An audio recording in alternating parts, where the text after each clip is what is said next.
Hello everyone, welcome back to mathematics student YouTube channel. आज से हमने यहाँ से सॉल्यूशन सीरीज स्टार्ट की है CSIR नेट दिसंबर 2023 क्वेश्चन पेपर की मैथ्स की। तो यहाँ से वन बाय वन हम सारे क्वेश्चन हो सके जितने डिस्कस करते हुए चलेंगे।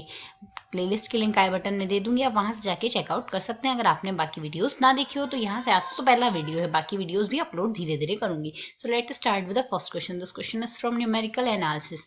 न्यूमेरिकल एनालिसिस का ये टॉपिक काफी ईजी है। लाइक हम मोस्ट ऑफ केस में न्यूमेरिकल एनालिसिस स्किप करके चलते हैं क्योंकि एक तो बड़ा पोर्शन है, बट क्वेश्चन कुछ एक दो टॉपिक से बन रहे हैं तो वहां से उन टॉपिक को आप इजीली कवर अप कर सकते हैं। क्वेश्चन कहता है consider the initial value problem. यहाँ से हमें एक इनिशियल वैल्यू प्रॉब्लम गिवन है, साथ ही उसके साथ बाउंड्री कंडीशन गिवन है, where f is twice differentiable continuously differentiable function on a rectangle containing the points x0 y0 step sizes h. Let the first iterate second order scheme or to approximate solution of the above initial value problem is. So यहाँ से देखने की condition ये है, यहाँ से y1 equals to y0 plus pk1 plus qk2 given है, where k1 equals to h into f of at x0 y0 and k2 equals to h f of x0 alpha 0 h y0 beta 0 k1 and pq alpha 0 beta 0 belongs to real number. तो हमें बताना है कौन सा which of the following option is correct here. So ऐसा question मैंने पहले भी आपको करवा रखा है, न्यूमेरिकल एनालिसिस की प्लेलिस्ट में आप चेकआउट कर सकते हैं।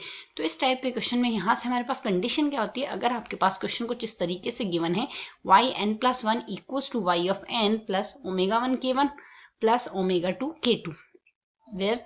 तो अगर हम यहाँ से देखें इसके केस में हमारे पास यहाँ से ω1 प्लस ω2 इक्वल्स टू एक तो 1 आना चाहिए, और अगर बाउंड यहाँ से k1 और k2 अगर गिवन हो, लाइक k1 तो यहाँ से h f of xn yn हो यहाँ पर आपके पास, and k2 equals to h f of xn plus alpha h yn plus beta h। इस फॉर्म में अगर आपके बीटा k1 इस फॉर्म में अगर आपके पास यहाँ से गिवन है, देन इसके केस में यहाँ से हमारे पास अल्फा इक्वल्स टू आता है बीटा एंड ω2 इक्वल्स टू आता है 1/2 अल्फा। तो यहाँ से अगर हम कंपैरिजन करें, इसके केस में हमारे पास ω1 की जगह p दिया, ω2 की जगह q दिया। तो यहाँ से अगर हम सिंप्लीफाई करें, हमें एक तो ये चाहिए p plus q equals to 1 आना चाहिए।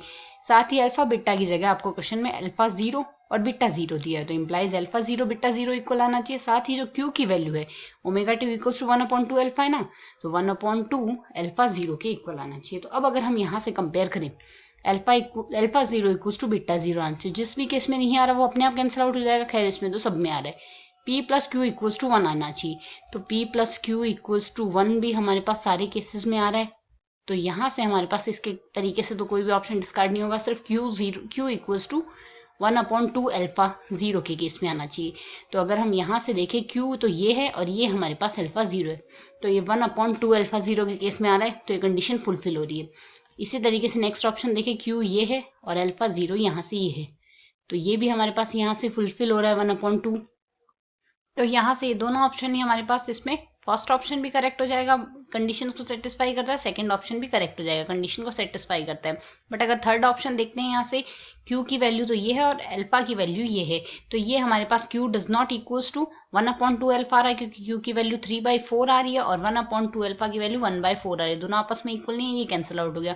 सिमिलर केस में यहाँ से हमारे पास इसकी q अल्फा की वैल्यू तो 3 आ रही है और q की वैल्यू 5/6 आ रही है, तो दोनों मिसमैच हो जाएंगे। थर्ड और फोर्थ ऑप्शन इनकरेक्ट हो गए, फर्स्ट और second option both are correct. I hope you understand explanation. Thanks for watching.